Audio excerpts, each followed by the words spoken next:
So then they presumed upon God. They said, oh, we know, we forgot the ark. Go fetch the ark. And let me tell you something, saints. Something I've learned over and over again. God will not be anybody's rabbit's foot. God will not be anybody's lucky charm. God will not be anybody's horseshoe. God is God, maker of heaven and earth. That's what we have to recognize. And how many times do you and I go out into the battle of life without God? And life starts to go south and we say, oh, hey, I think I better go get God. You know, how many people live like practical atheists? That is, they run their family without God, they run their businesses without God, they go to school without God, they travel with God, and then all of a sudden the doctor says, well, we've got to look a little further into this situation. And all of a sudden we go, oh, go get God! God, where are you? You know, the business goes broke, the market crashes. Oh God, I'm going to lose everything. Man, I think you understand what I'm saying. You know, you go to school, you study without God, all of a sudden you got the biggest test you can imagine, and you're going, oh God, I need help. I need help. And that reminds us that God will not be presumed upon, saints. Like I said, God will not be a rabbit's foot. God wants a relationship with us. That's what God wants. God wants a relationship with us. Even Jesus would not presume upon God. Satan said, jump off the temple. And Jesus said, oh no, I'm not going to test God. I'm not going to test God. And like I said, for some of us, when it comes down to living, some of us are practical atheists. And then we become theoretical theists. If we want God, we need a relationship with God. When you're in the ambulance on the way to the hospital and they don't know what's going to happen to you and they're trying to figure out everything out, man, you're going to wish you had a relationship with God. God's not going to be a God in the box that you call over here just because you need God. That's right. And yet, that's how many of us live. I've been there. And the second thing I want you to understand is, as a person of God, it's what I've lived. You will have unexplainable temporary defeats, but you recognize as a person of faith that ultimately God will win. If you're going to walk by faith, some people in the church culture, they think that every day is a total victory. You watch those TV preachers, and that's what they try to tell you on a continuous basis. Every day is a total victory. I go, no. Man, you need to read the Bible. Ask Job, the best man alive. Look what happened to him. You and I will suffer some temporary defeats. But faith means that we walk every day knowing that God will ultimately win. That's right. That's what faith is. Reverend Samuel Cardlow, pastor of the First Baptist Church in Freetown, Sierra Leone, West Africa, he can testify that sometimes you have bad days, you have defeats. He lived the plot of the movie Blood Diamond. I don't know if any of you ever saw that, but I think it was a Leonardo DiCaprio film. And anyway, he lived that movie. He watched his brother, another believer, assassinated in the street. Then he and his wife and 5 children literally had to run to the hills from being assassinated themselves. Everything looked like defeat. He watched the Bible school that he helped build torn down. All the books had been destroyed. Everything was decimated. Everything looked bad. But in that, he said to himself, he recognized that even in this was only temporary, because he believed that God was going to get the ultimate victory. And as a result, they're rebuilding the schools. They got books are coming in from all over the world for their new library.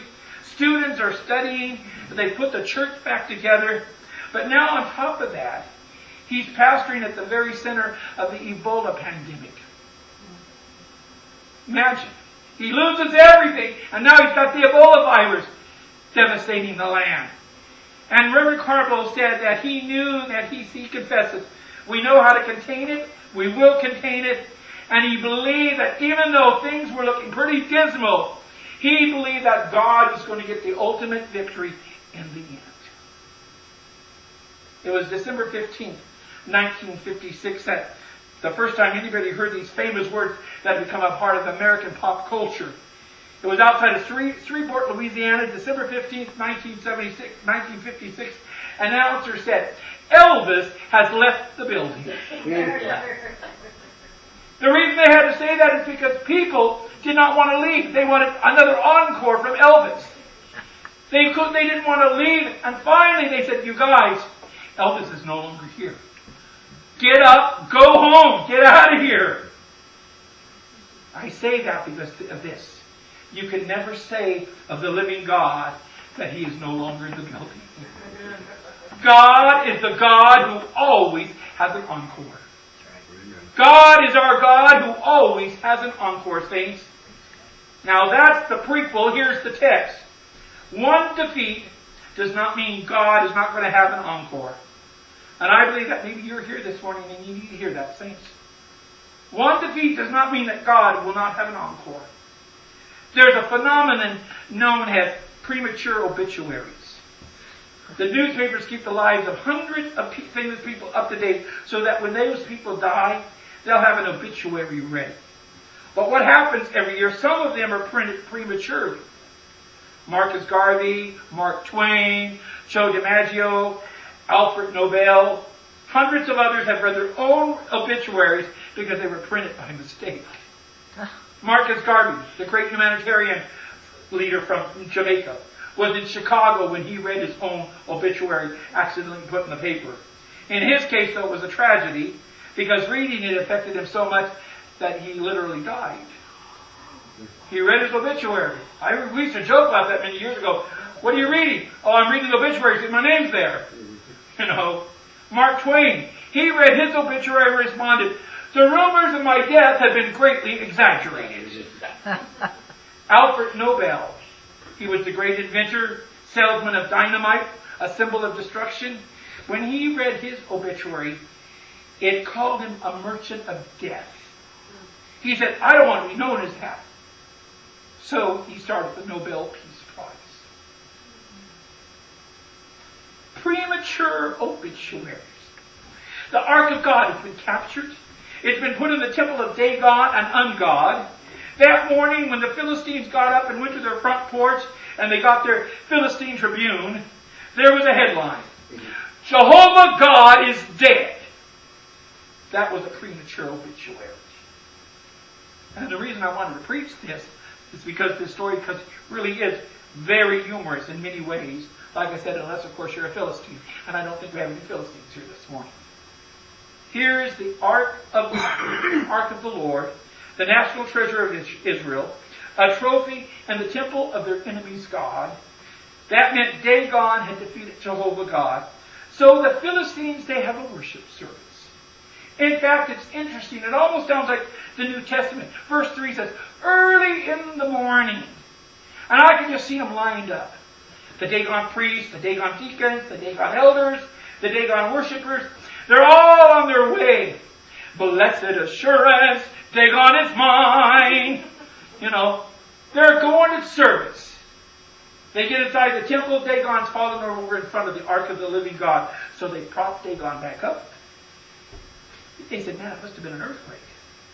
Must be some pranksters." They picked their God back up, put him back up. Somebody said, "Well, I'm going to go down to the Gaza depot. I'm going to get some clamps, super glue, some motion detectors. We're going to make sure nobody's messing with Dagon." Day number 2, early in the morning, they come back for another worship service.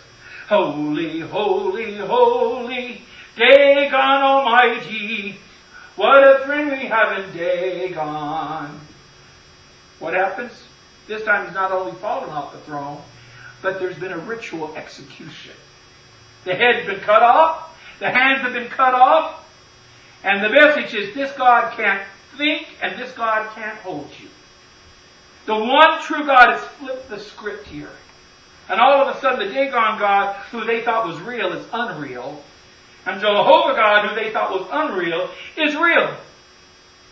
And here's the funny part. The temple of Dagon now has become the temple of Jehovah God. Our God is a God who always has an encore, saints. When you look at what this passage says, Dagon fell down on the threshold. God chased him out of his own house. That's what he did. Now you say, well, what's the word for me, Pastor? You know, I've got a job, I've got bills to pay, life goes on. And the thought is this: our God is so great that sometimes God can let himself look like he's defeated because it will give him greater glory. If you don't get anything else out of this message this morning, if you want to tweet one tweet, that is if you tweet, here's the tweet.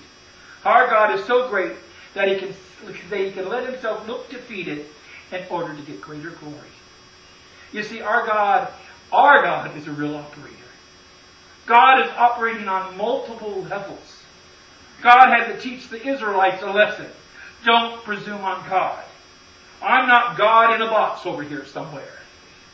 And then God had to teach the Philistines a lesson that he was the living God, and he let himself look defeated in order to gain that greater glory.